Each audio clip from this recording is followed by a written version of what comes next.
They were warned. They are doomed. And on Friday, the 13th, nothing will save them.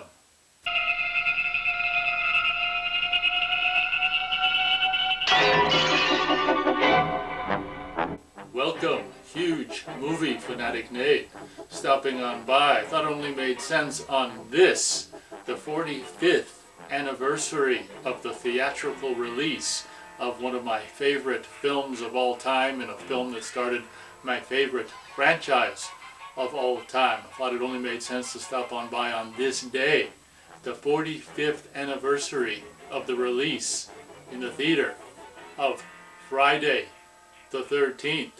For some reason, you know, back in the day in 20th anniversary, well, 20th anniversary, the channel didn't exist, but 40th anniversary, I didn't acknowledge, I don't think I've ever acknowledged this day, the day Friday the 13th came out in theaters, but I'm like, you know, as the 45th anniversary of the theatrical release of Friday the 13th was approaching, I was like, God, when did this, you know, it's the 45th anniversary, when did it come out in theaters? I'm like, oh, well, why don't I record a video to have published on that day for the 45th anniversary of the theatrical release of Friday the 13th. So that's what I'm doing. I thought I'd just acknowledge that and maybe just bore you with a little bit of my history with Friday the 13th, just to commemorate the 45th anniversary of Friday the 13th, releasing in theaters. Yeah, it's 45 years later, 45 years of Friday the 13th, and Harry Manfredini's wonderful, I know it's like, but to me it just sounds like, whatever, it's great however way you slice it. 45th anniversary of this, one of, in my opinion, one of the most infamous and awesome movie posters of all time. The freaking original theatrical poster of Friday the 13th, I think, is just one of the most iconic movie posters of all time. That poster, just like the music and the movie and the music contained therein, has now existed for 45 years. I'm trying to think of how old the movie was when I first saw Friday the 13th. I got into horror movies when I was tail end of 11 years old, the beginning of 12 years old.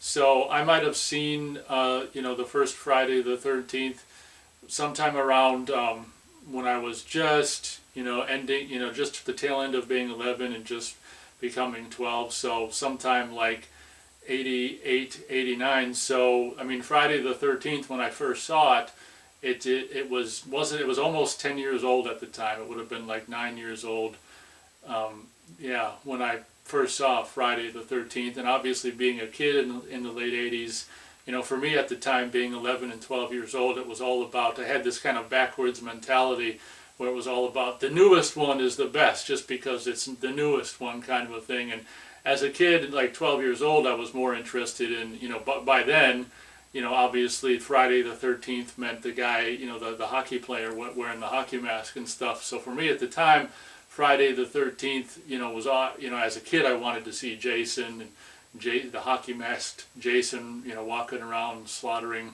you know, nubile young women, and I guess men if you're into that kind of thing.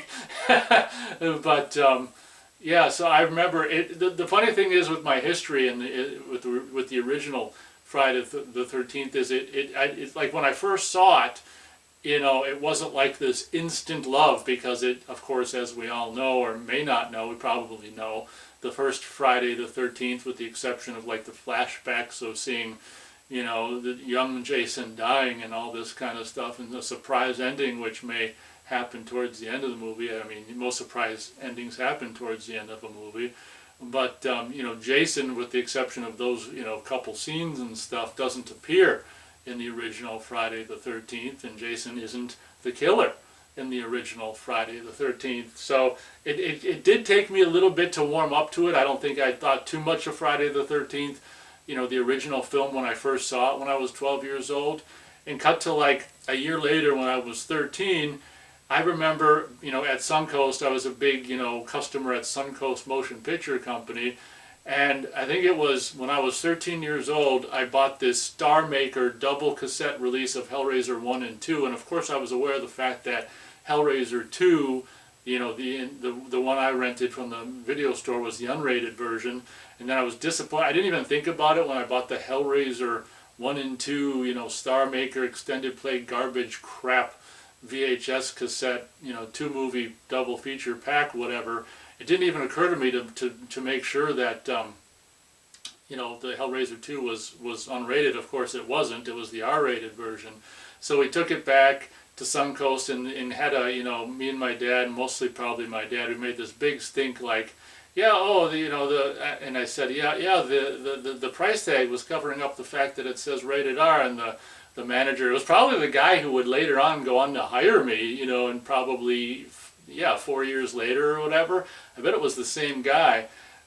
We kind of, you know, made a big stink, and I'm like, yeah, the price tag must have covered up the R rating, and then he meticulously, like, kind of lined, you know, tried to, I had the pack, you know, like the shrink wrap with the price tag on it, and he kind of like put it on the cassette thing, and he tried to like duplicate like where the price tag was, and he's like, no, look at the price tag isn't even covering the R rating, and we just made such a big stink. He's like, because I mean, obviously that's one thing about a movie store is, you know, if it's open, they don't want you returning it or exchanging it.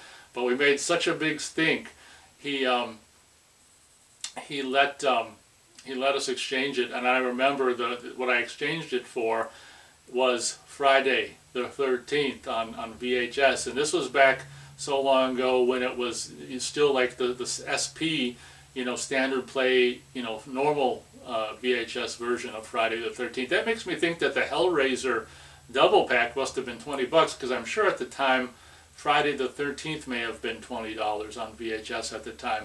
One thing I want to go back and talk about is, like, before this happened, like when I was 12 and stuff, and after I've seen Friday the 13th, I can remember in subsequent visits, like going, you know, not thinking too much of the original movie at the time, and going to Target, back when Target had all kinds of new VHS movies on, you know, they had a section of VHS cassettes at Target.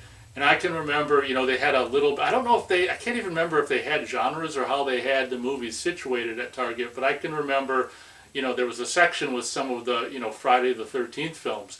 And I remember, you know, being 12, and this is before I got into the first film, and really gave it any, you know, any thought or any whatever. And I remember just going, God dang, I love the cover, you know, and the poster, which was of course the poster.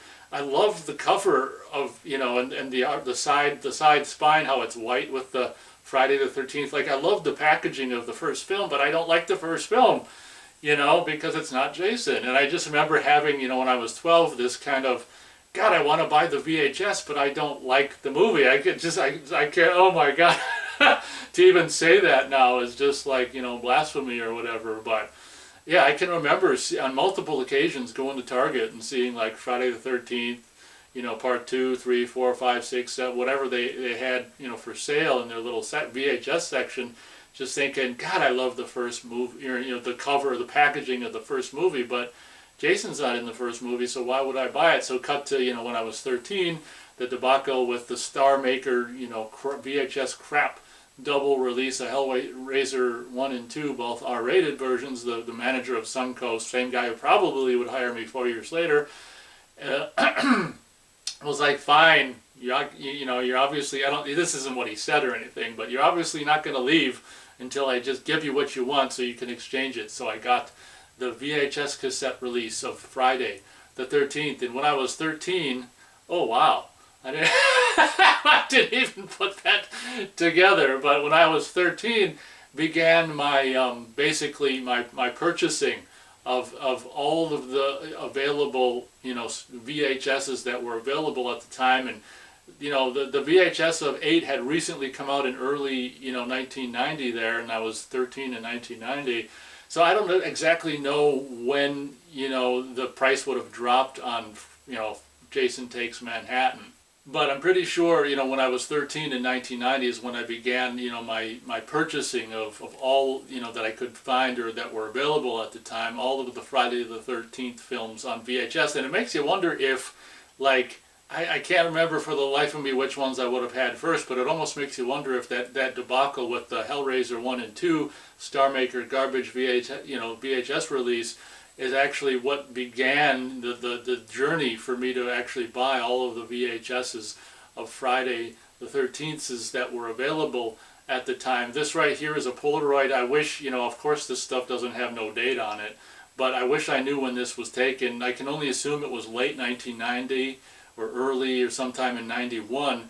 This right here is a Polaroid I took of my basically Friday the 13th shrine at the time, which has all kinds of pictures, cutouts from, I think, probably all Fangoria pictures. You can see there's a a newspaper ad for Friday the 13th, Part 8, Jason Takes Manhattan there on the left.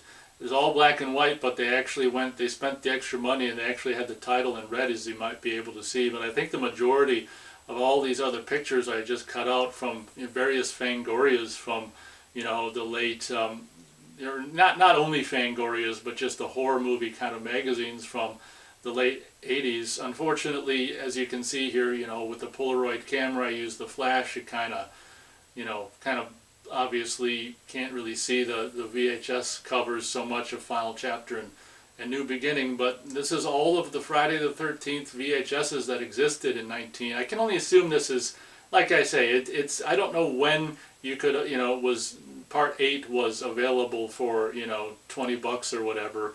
I imagine Part 8, because it wasn't so successful, maybe came down in price sometime in 1990 possibly, but yeah, this is my Friday the 13th VHS collection, and either sometime in late 1990 or sometime in 91. So it was really actually kind of cool that I even thought to take this Polaroid picture, which it's kind of funny how it, and unintentionally at the time, this is what just the way it's framed. I probably didn't mean it to be framed this way, but I'm not the biggest fan of the 8th film. For me, it's kind of like the films end with Part 7.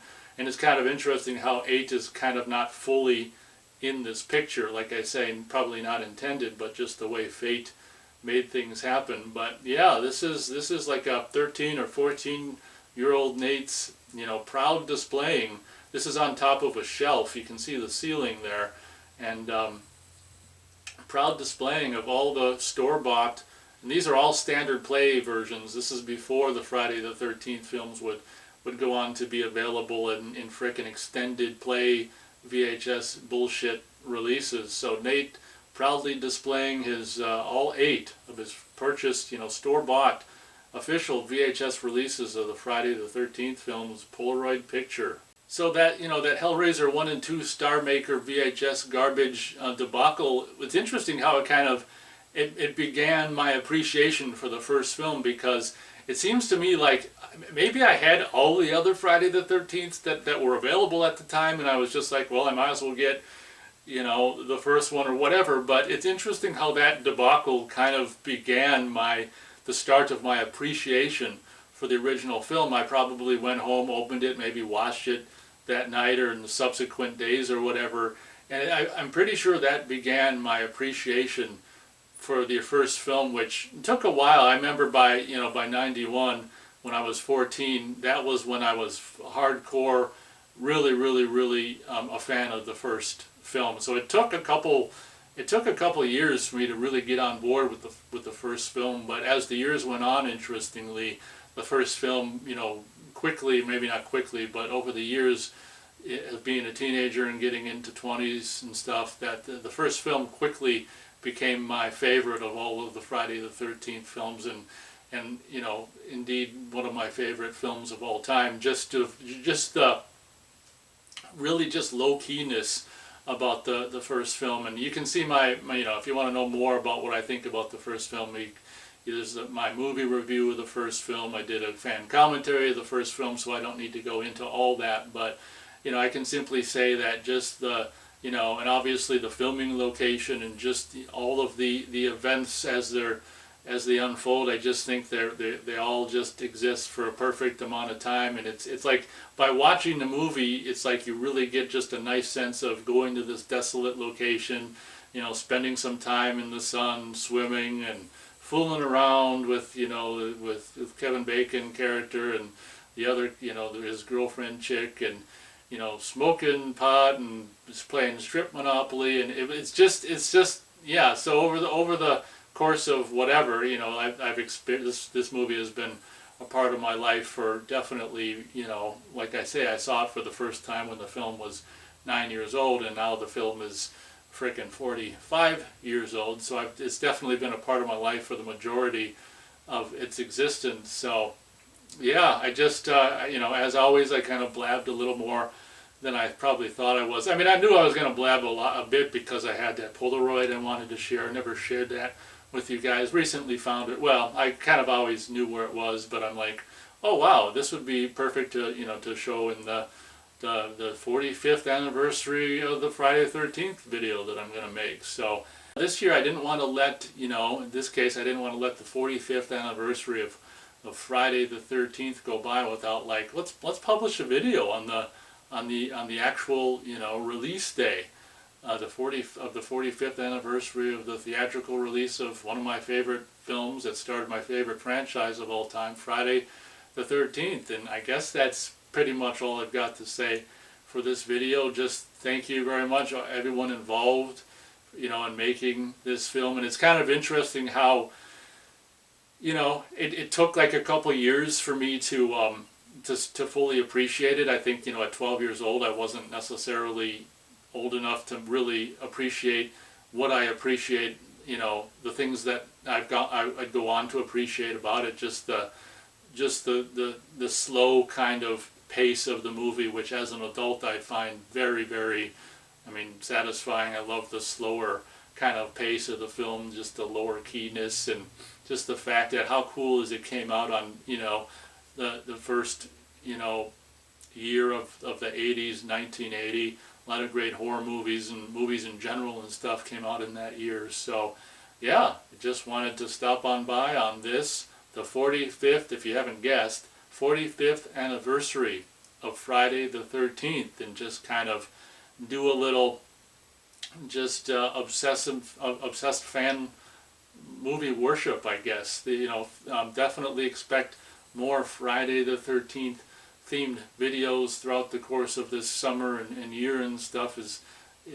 Stuff is, you know, there's other things that exist for me to talk about, and things that I've purchased recently that, you know, I can talk about as well. So yay us, 45 years of Friday the 13th. Yeah, feel free to let me know in the comments if you're a fan of any of the films, which films are your favorite, and why. Share anything about the franchise that you'd like to share, if you'd like to share it. So I guess that pretty much does it for this video. Thanks so much for watching.